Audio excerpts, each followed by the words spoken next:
नमस्कार विद्यार्थियों, मैं मनीष कुमार शर्मा आज की इस क्लास में आप सभी का स्वागत करता हूं। विद्यार्थियों, हम पढ़ रहे थे पर्यावरण संरक्षण, या मैंने आपको बोला था पर्यावरणीय समस्या या प्रदूषण नाम का टॉपिक। और पिछली क्लास में हमने ग्रीन हाउस प्रभाव, ग्रीन हाउस गैसें और अम्लीय वर्षा के बारे में अध्ययन है वो कर लिया था। आशान्वित हूं कि आपको पीछे की क्लास है वो अच्छे तरीके से समझ में आई होगी। आज की इस क्लास में हम जिस टॉपिक के बारे में चर्चा करने वाले हैं उसका नाम है ओजोन परत। ओजोन परत, ओजोन छिद्र, क्या प्रभाव होता है इसका, क्या होती है ये, किसने खोज की थी, कहाँ पाई जाती है, मोटाई कितनी होती है, ये सारी बातें हम आज की इस क्लास में करने वाले हैं। अच्छा टॉपिक है, आसानी से बात समझ में आ जाएगी अगर थोड़ा सा ध्यानपूर्वक आपने इन बातों को समझा तो सबसे पहले मैं हेडिंग डालता हूं,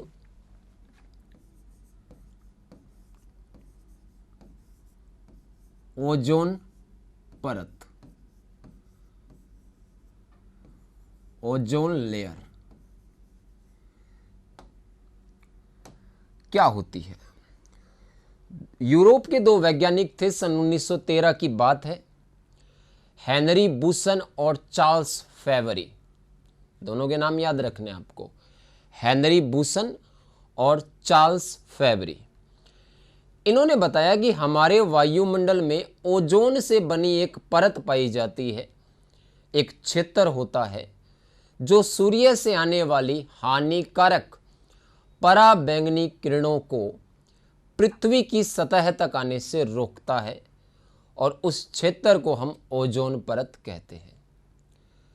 वापिस से सुनिएगा, एक क्षेत्र होता है वायुमंडल में, उस क्षेत्र में पाई जाती है ओजोन, और ये काम क्या करती है, हमारा सूर्य का जो प्रकाश है उस प्रकाश में हानिकारक पराबैंगनी किरणें होती है। अभी हानिकारक क्यों होती है ये आगे बात करेंगे। हानिकारक पराबैंगनी किरणों को पृथ्वी की सरफेस तक आने से रोकता है, उस क्षेत्र को हम क्या कहते हैं, ओजोन परत। समझ में आई बात, लिख दूं।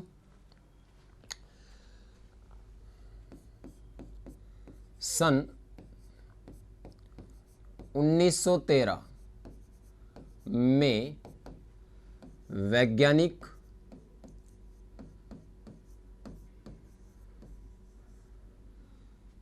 चार्ल्स फेवरी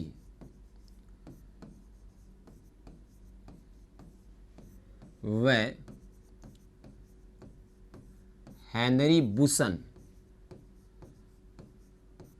ने बताया कि हमारे वायुमंडल में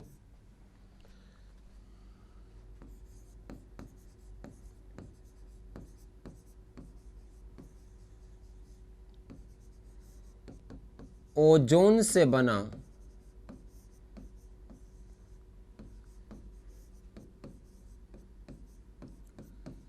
एक क्षेत्र पाया जाता है जो सूर्य से आने वाली हानिकारक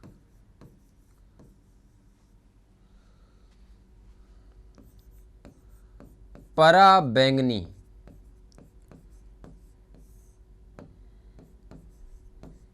किरणों को पृथ्वी की सतह तक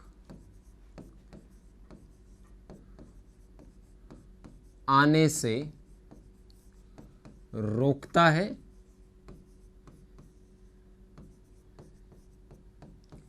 जिसे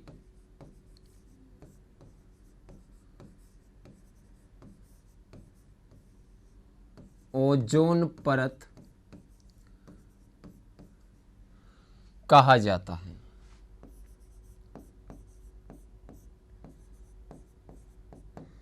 तो ओजोन परत क्या होती है, ये दो वैज्ञानिक थे, चार्ल्स फेवरी और हेनरी बूसन। इन्होंने बताया कि हमारे वायुमंडल में ओजोन से बना हुआ एक क्षेत्र पाया जाता है जो सूर्य से आने वाली हानिकारक पराबैंगनी किरणों को पृथ्वी की सतह तक आने से रोकता है, जिसे हम क्या कहते हैं, ओजोन परत। इन्होंने एक बात कही कि वायुमंडल जो होता है उसमें दो तरीके की ओजोन पाई जाती है। कितने प्रकार की ओजोन पाई जाती है? दो प्रकार की। क्या होती है, कहां पर होती है, अभी बात करेंगे। एक लाइन लिख देता हूं। इन वैज्ञानिकों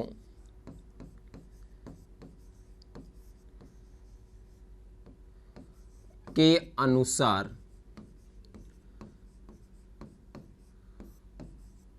वायुमंडल में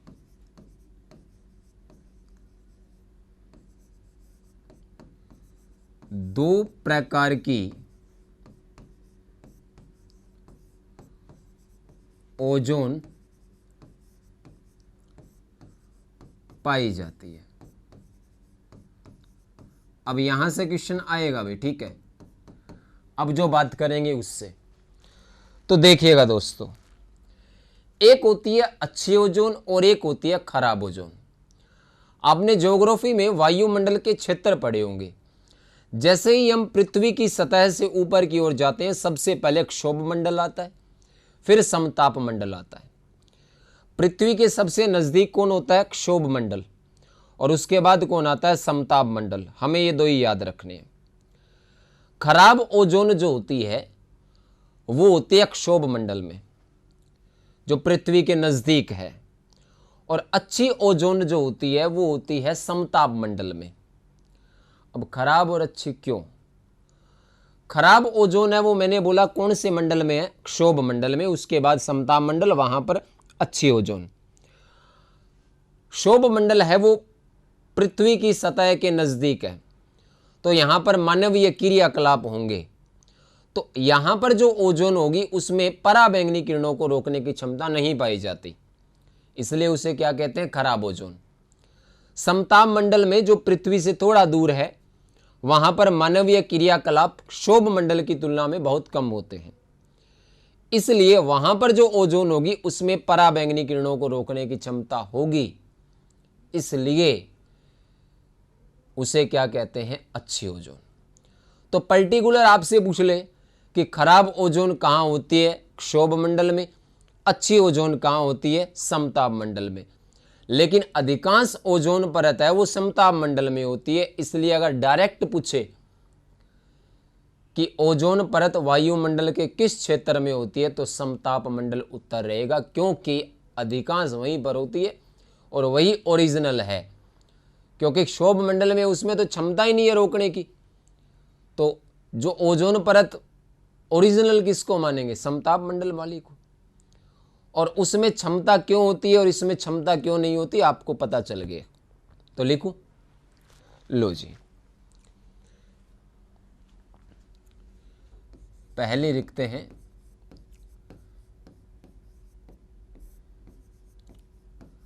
खराब ओजोन।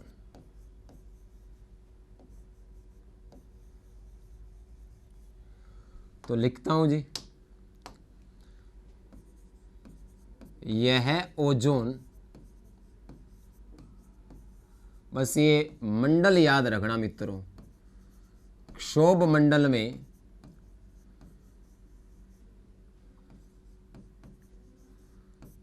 पाई जाती है। यह क्षेत्र पृथ्वी के निकट होने के कारण यहां मानवीय क्रियाकलाप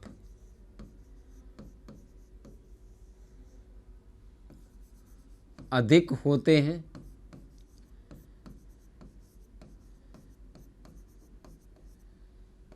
इसलिए इस क्षेत्र की ओजोन में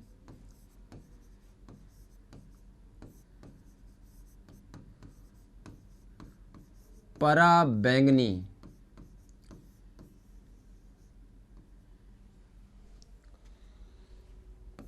किरणों को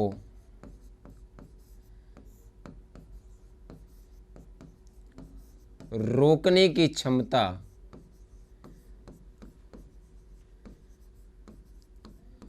नहीं पाई जाती,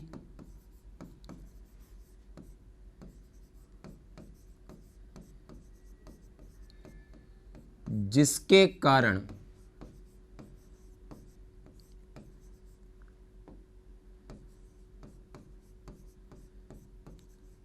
इसे खराब ओजोन यानी कि बुरी है ये, या खराब कर दिए इसे, क्योंकि हम ही ने तो किया है ये सारा खेल। तो ये तो हुई जी खराब ओजोन, आपसे डायरेक्ट पूछेगा कौन से क्षेत्र में होती है और इसको खराब क्यों कहते हैं, क्योंकि पराबैंगनी किरणों को रोकने की कैपेसिटी है वो इसमें नहीं पाई जाती। अब सेकंड है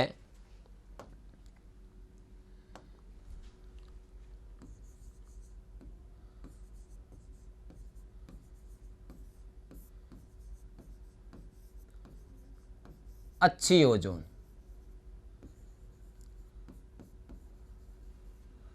तो अच्छी ओजोन मैंने आपको बताई समताप मंडल में होती है, पृथ्वी की सतह से दूर होती है तो मानवीय क्रियाकलाप होंगे नहीं। तो इस क्षेत्र के जो ओजोन है उसमें पराबैंगनी किरणों को रोकने की क्षमता पाई जाती है, और अधिकांश ओजोन परत है वो यहीं होती है, उसमें बहुत कम होती है। ठीक है, लिखूं, यह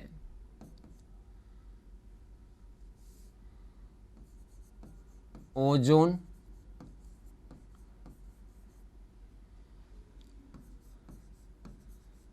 समताप मंडल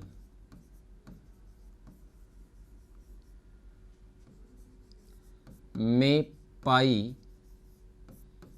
जाती है, जो मानवीय क्रियाओं से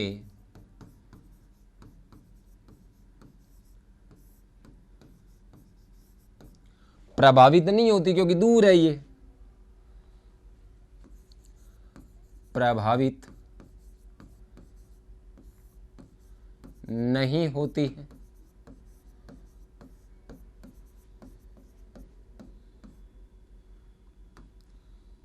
इसलिए इस ओजोन में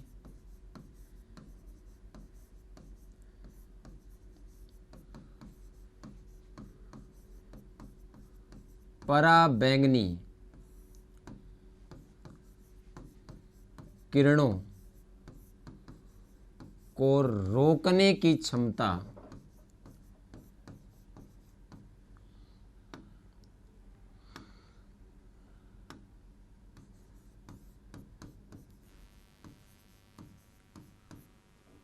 पाई जाती है। ठीक है,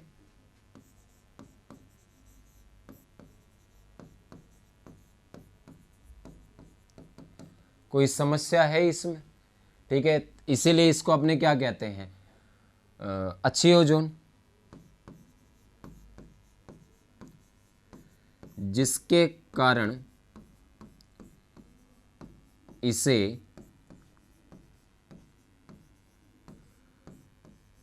अच्छी ओजोन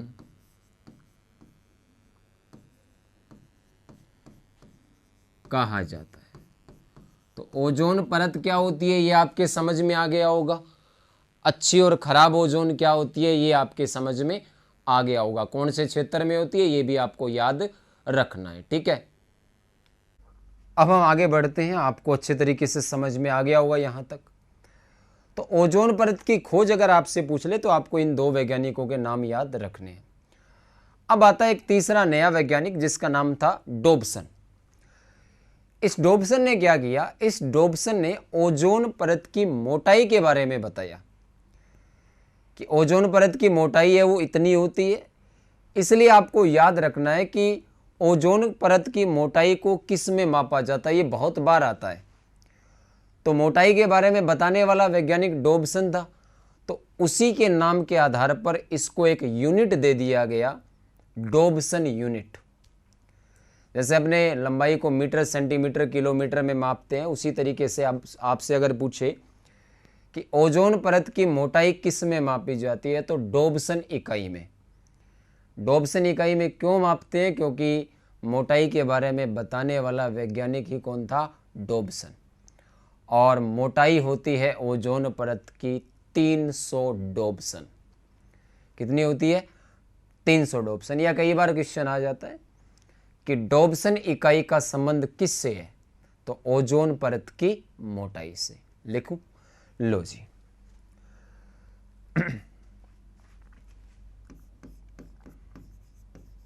ओजोन परत की मोटाई को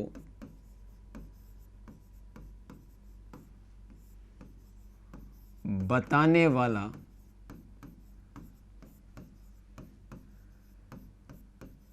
वैज्ञानिक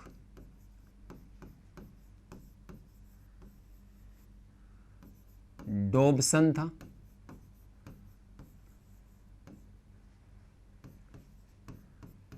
इसलिए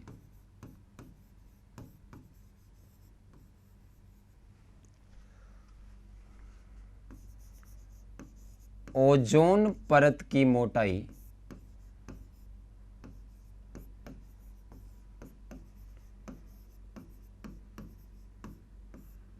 डॉब्सन इकाई में मापी जाती है।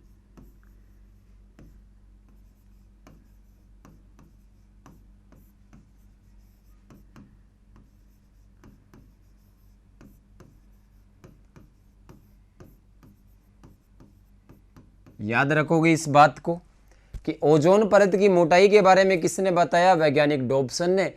तो ओजोन परत की मोटाई को मापते भी किसमें? डॉब्सन इकाई में। ये यूनिट याद रखनी है। क्वेश्चन कैसे भी घुमाकर पूछे आप जवाब दे सकते हो। अब एक्चुअल में मोटाई होती कितनी है, तो उस पर हम बात करें तो देखिएगा।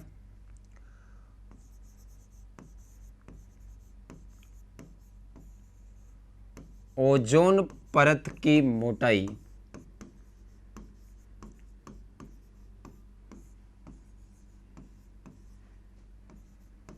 300 डॉब्सन या 3 मिलीमीटर। अब ये 3 मिलीमीटर कहाँ से आया? तो देखिएगा, होती है। हमने बात की कि मोटाई डॉब्सन में कितनी होती है? 300 डॉब्सन। और आपको याद रखना है, एक डॉब्सन बराबर कितना होता है? 0.01 मिलीमीटर। तो आप आइडिया लगा लीजिए मोटाई कितनी पतली है। ठीक है, तो ये हमने अभी तक ओजोन परत क्या होती है, ओजोन परत की मोटाई क्या होती है बात कर ली। अब हम ओजोन छिद्र पढ़ेंगे, उससे पहले एक बार मैं इसको रिवाइज कर देता हूँ। दो वैज्ञानिक थे, 1913 की बात है, चार्ल्स फेवरी और हेनरी बूसन। इन्होंने बताया कि हमारे वायुमंडल में ओजोन से बना एक क्षेत्र होता है जो सूर्य से आने वाली हानिकारक पराबैंगनी किरणों को पृथ्वी की सतह तक पहुंचने से रोकता है। उस क्षेत्र को क्या कहते हैं? ओजोन परत। दोनों वैज्ञानिकों ने कहा कि ओजोन परत है वो कितने प्रकार की होती है? 2 प्रकार की, खराब ओजोन, अच्छी ओजोन। खराब ओजोन सौरमंडल में होती है, मानवीय क्रियाकलाप ज़्यादा होते हैं, तो इस परत में पराबैंगनी किरणों को रोकने की क्षमता नहीं होती। अच्छी ओजोन समताप मंडल में होती है, मानवीय क्रियाकलाप होते नहीं, तो इसमें पराबैंगनी किरणों को रोकने की क्षमता पाई जाती है। और अधिकांश ओजोन कहाँ होती है? समताप मंडल में। अगर डायरेक्ट पूछे कि ओजोन परत कहाँ पाई जाती है, तो समताप मंडल में, याद रखिएगा। ठीक है, मैंने लिखा होगा, ठीक है, लिख ही देता हूं यहां पे।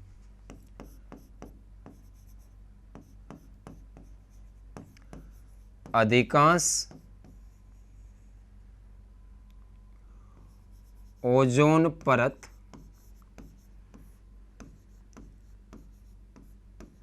समताप मंडल में होती है।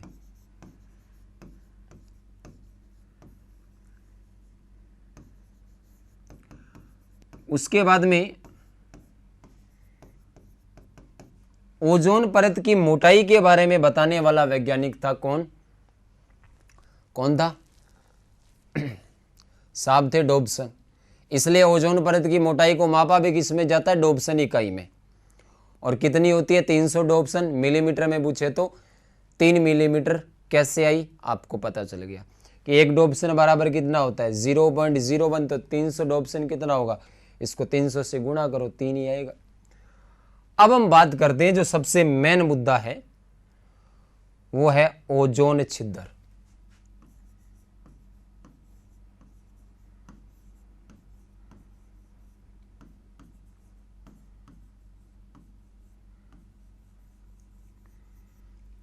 कंफ्यूज नहीं होना, ध्यान रखना है, ठीक है। 3 वैज्ञानिक थे, तीनों के नाम भी आपको याद रखने हैं। रोलैंड, मोलिना और क्रूडजन। तीनों यूरोप के अलग अलग देशों से थे और इन्होंने बात बता दी कि जो वायुमंडल से निकलने वाली क्लोरोफ्लोरोकार्बन है वो हमारी ओजोन परत को नुकसान पहुंचाती है। तो यूरोप के लोगों ने कहा कैसी बहकी बहकी बात कर रहा है ये आदमी, ऐसा थोड़ी होता है कि हम जिस गैस का उपयोग कर रहे हैं वो ओजोन परत को नुकसान पहुंचा रही है। सिरे से नकार दी बात। लेकिन यूएसए की जो कांग्रेस है, जैसे संसद है हमारे भारत में, वहाँ की कांग्रेस है, उन्होंने कहा कि आप हमारे पास आइए और आप वापस से इस पर अच्छे तरीके से स्टडी कीजिए और पूरा कंक्लूजन निकालिए और हमें बताइए कि कैसे वर्क करती है। तो कैसे वर्क करती है वो मैं आपको यहाँ पे बताता हूँ। पहले ये मान लो ओजोन परत है। ओजोन परत का मतलब यहाँ पर क्या है? O3। ओजोन का फॉर्मूला यही होता है। इन्होंने कहा कि वातावरण से जो क्लोरोफ्लोरोकार्बन निकलती है CF2Cl2, इस क्लोरोफ्लोरोकार्बन पर पराबैंगनी किरणें क्रिया करेगी और ये पराबैंगनी किरणें क्या करेगी? इस क्लोरोफ्लोरोकार्बन से क्लोरीन को मुक्त कर देगी। इससे क्या निकला? क्लोरीन। ये क्लोरीन इस ओजोन के साथ क्रिया करके इसको ऑक्सीजन में बदल देता है। अब यहां पे पहले कौन थी? ओजोन। अब क्या है? ऑक्सीजन। तो क्या अब ये ओजोन परत बचेगी क्या? नहीं बचेगी। सीधी सी बात है। ओजोन परत किसको बोला है? जहां पर ओजोन है। लेकिन इस क्लोरीन ने ओजोन को रहने दिया क्या?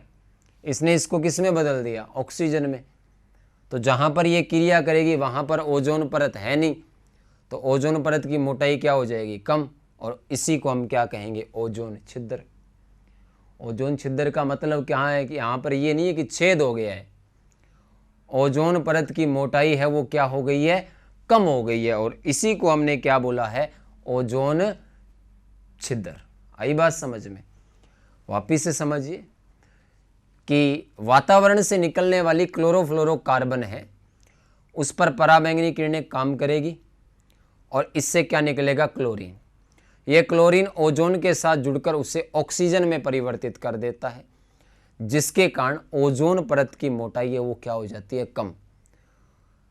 यह प्रभाव जितनी पूरे पृथ्वी पर जितनी भी ओजोन लेयर है उस पर होता है, लेकिन यह प्रकट कहाँ होता है? अंटार्कटिका यानी कि ध्रुवीय क्षेत्रों में। और वहां पर इसको क्या बोला गया है? ओजोन छिद्र।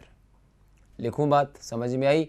याद रखना है ओजोन परत की मोटाई को कम करने वाली गैस कौन सी है? क्लोरोफ्लोरोकार्बन।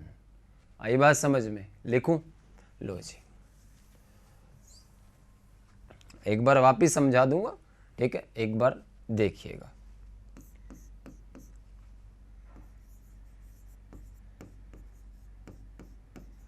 वैज्ञानिक रोलैंड, मोलिना व क्रूडजन ने ओजोन छिद्र की खोज की। पहली बात तो ये डायरेक्ट आपसे पूछा जा सकता है। अब इन्होंने बताया क्या, तो वो लिखता हूं। इन्होंने बताया कि एक बार पानी पी लेता हूं मैं, थोड़ा सा रुकिएगा।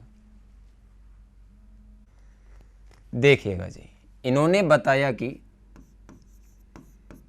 वायुमंडल,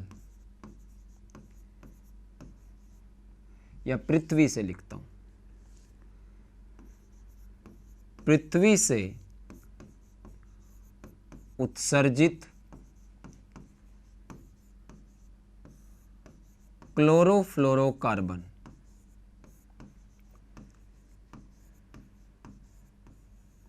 CF ठीक है, जब समताप मंडल में, क्योंकि वहीं पर है ओजोन परत में पहुंचती है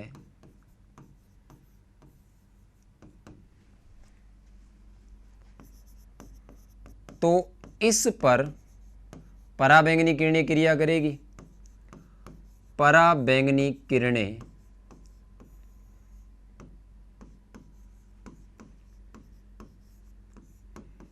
क्रिया करती है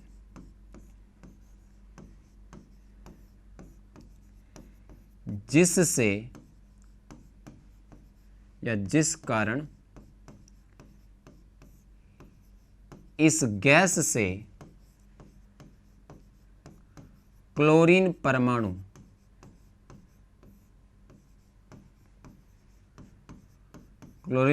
कौन होता है? Cl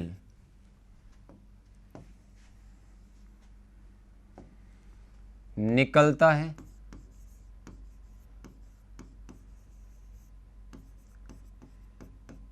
यह क्लोरीन परमाणु ओजोन के साथ क्रिया करेगा,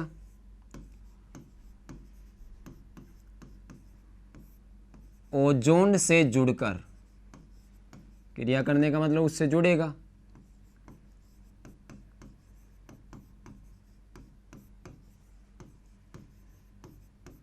उसे ऑक्सीजन में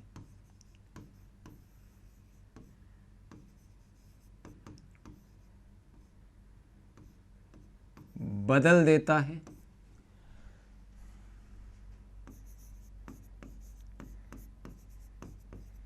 जिसके कारण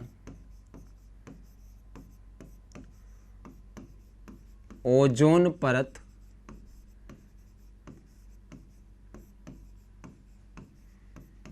की मोटाई कम हो जाती है,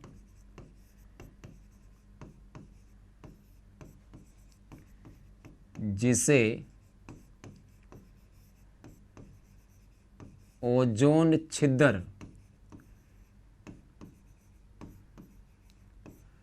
कहते हैं।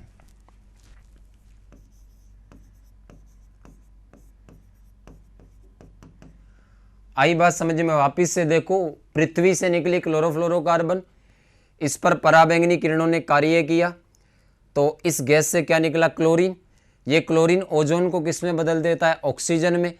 अब ओजोन ऑक्सीजन में बदल गई है तो ओजोन तो बची नहीं, तो जहां पर ओजोन नहीं होगी वहां पर ओजोन परत की मोटाई क्या हो जाएगी? कम। अब ये प्रभाव पूरी ओजोन परत पर पड़ता है, लेकिन प्रकट कहां होता है? ध्रुवीय क्षेत्रों में। तो ओजोन छिद्र है वो ध्रुवीय क्षेत्रों में ज्यादा दिखाई देता है। लिख दूं, यह प्रभाव पूरी ओजोन परत पर होता है, लेकिन प्रकट ध्रुवीय क्षेत्रों में होता है।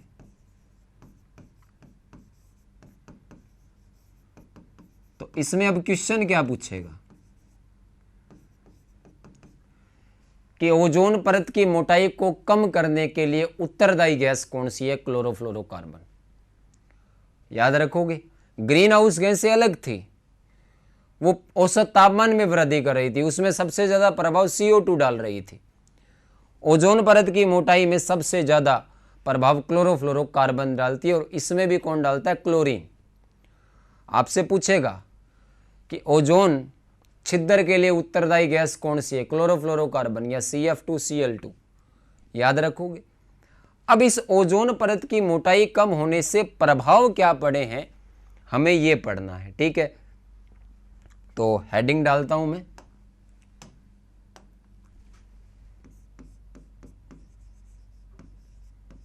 ओजोन परत के अवक्षय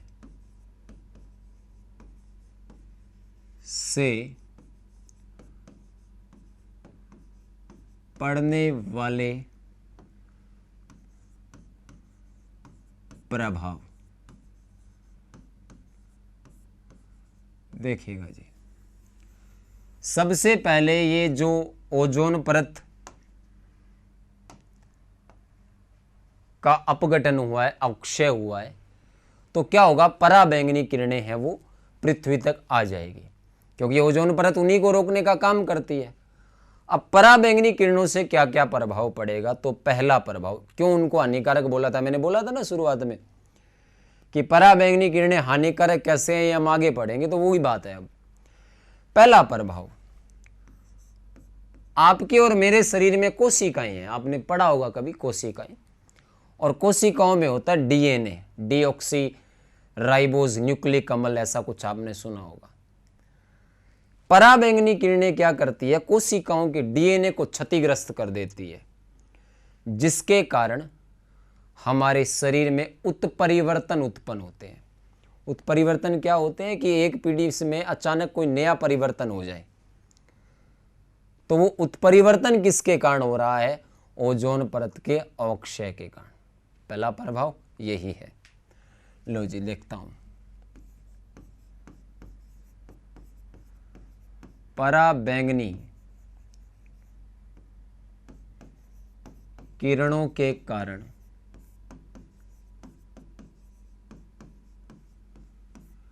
कोशिकाओं का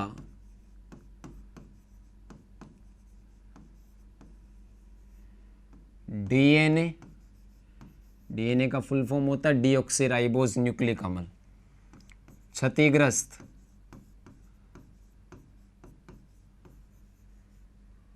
हो जाता है,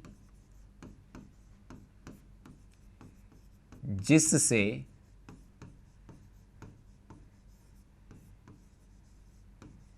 जीवों में उत्परिवर्तन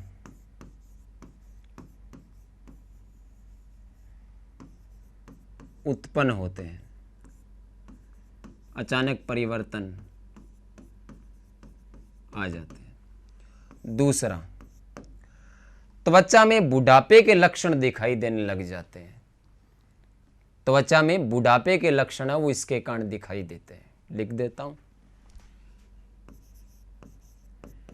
इन किरणों से, यानी कि पराबैंगनी किरणों से त्वचा में बुढ़ापे, यानी कि स्किन लटक जाती है एक तरीके से, के लक्षण दिखाई देते हैं।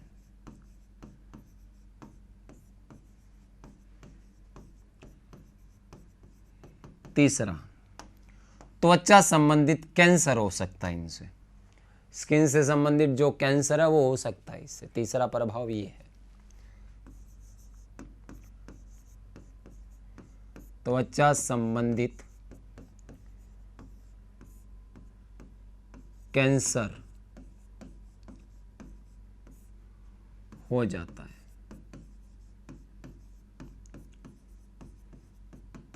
चौथा प्रभाव, हमारे नेत्र का एक भाग होता है कॉर्निया, वो कॉर्निया इन पराबैंगनी किरणों से क्षतिग्रस्त हो जाता है, जिससे रोग होता है हीम अंधता, या जिसको हम कहते हैं मोतियाबिंद।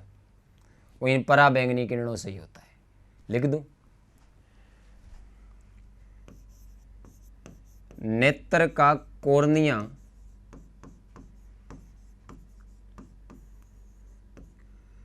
क्षतिग्रस्त हो जाता है, जिससे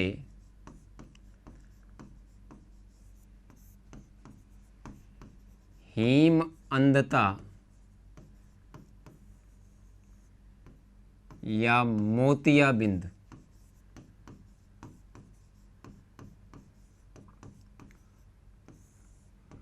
रोग हो जाता है।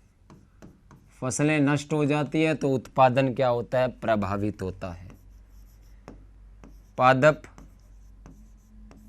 नष्ट होने से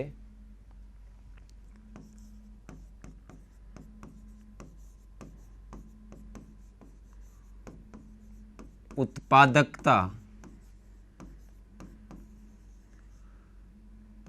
कम हो जाती है।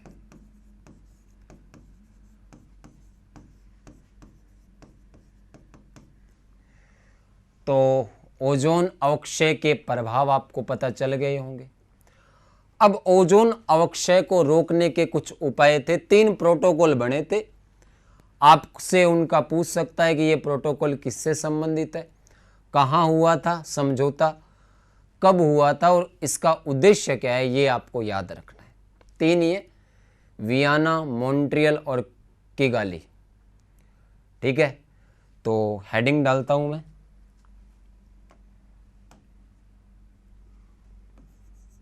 ओजोन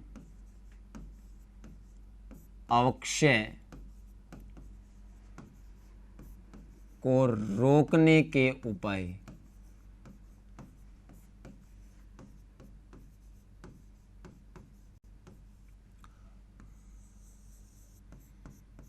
ठीक है, 3 समझौते थे, आपको याद रखना है कब हुआ, कहां हुआ और उद्देश्य क्या था। इन तीनों समझौतों में आपको ये 3 ही बातें याद रखनी हैं। तो सबसे पहला जो समझौता था उसका नाम है वियना समझौता। पहला लिखता हूं, वियना समझौता।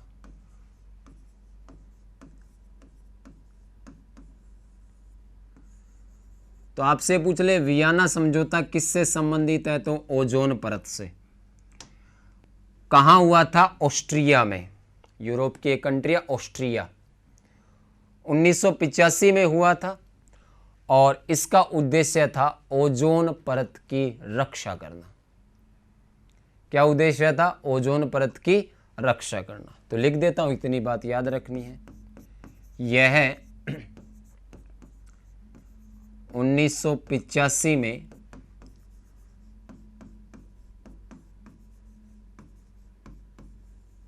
ऑस्ट्रिया में हुआ,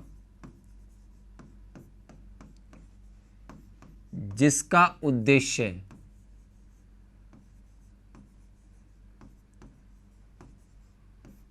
ओजोन परत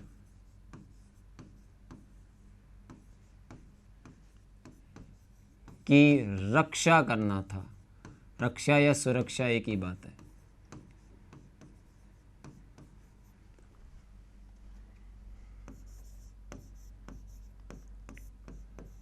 तो पहला समझौता कौन सा? वियना समझौता 1985। कहां हुआ? ऑस्ट्रिया में। उद्देश्य था ओजोन परत की सुरक्षा करना। दूसरा समझौता था मॉन्ट्रियल प्रोटोकॉल। 1987 में हुआ था, कनाडा में हुआ, कनाडा के मॉन्ट्रियल शहर में। 1989 में यह प्रभावी हुआ था और इसका उद्देश्य था क्लोरोफ्लोरोकार्बन के उत्सर्जन में नियंत्रण लाना, क्योंकि ओजोन परत को नष्ट तो वही कर रही है, तो उसका जो उपयोग है उसको कंट्रोल में किया जाए। ये दूसरे का था। ठीक है,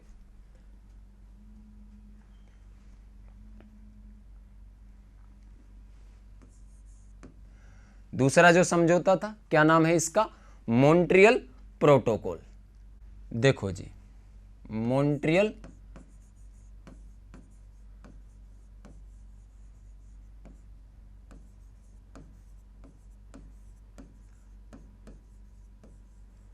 प्रोटोकॉल।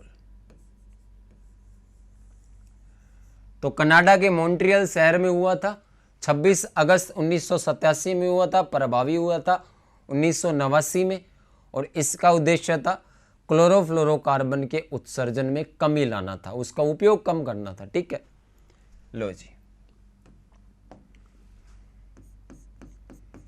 यह समझौता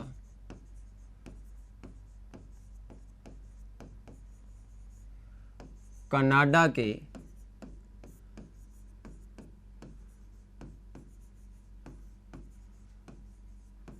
मॉन्ट्रियल शहर में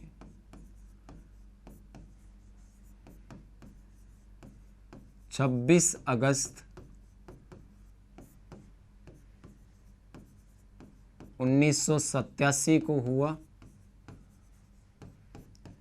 जो प्रभावी कब हुआ था? 1989 में।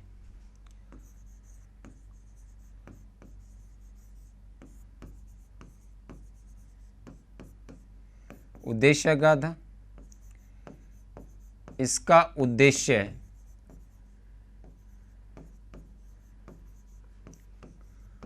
क्लोरोफ्लोरोकार्बन जो गैस थी CFC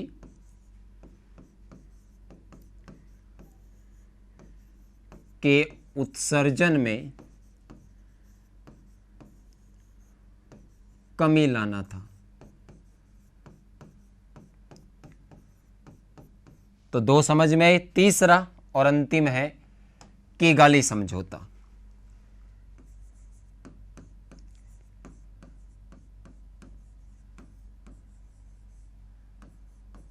जो लेटेस्ट है 2016 में अफ्रीका के रवांडा शहर में हुआ था, 2016 में। और इसका उद्देश्य था कि क्लोरोफ्लोरोकार्बन का उपयोग ही मत करो, इसकी जगह कोई दूसरी गैस काम में ले लो, HFC हाइड्रोफ्लोरोकार्बन। हो गया, लिख दूं। यह 2016 में अफ्रीका के रवांडा शहर में हुआ।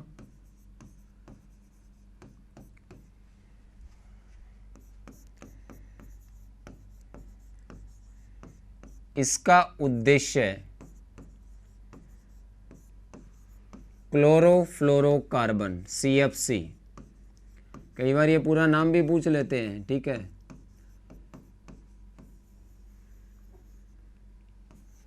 CFC के स्थान पर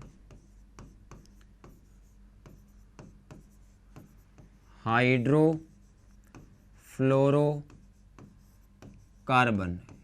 ये पूरा नाम याद रखना, ये किसका है? HFC का उपयोग करना था।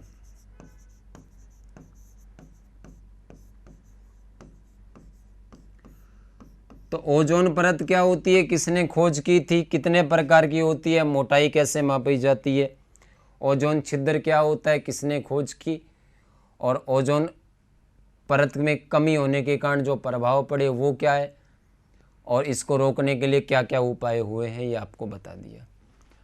विश्व ओजोन दिवस आप सभी को पता होगा, 16 सितंबर को बनाया जाता है। तो ये थी मित्रों ओजोन परत, ठीक है। बाकी ज्योग्राफी में सर आपको तो और बता देंगे।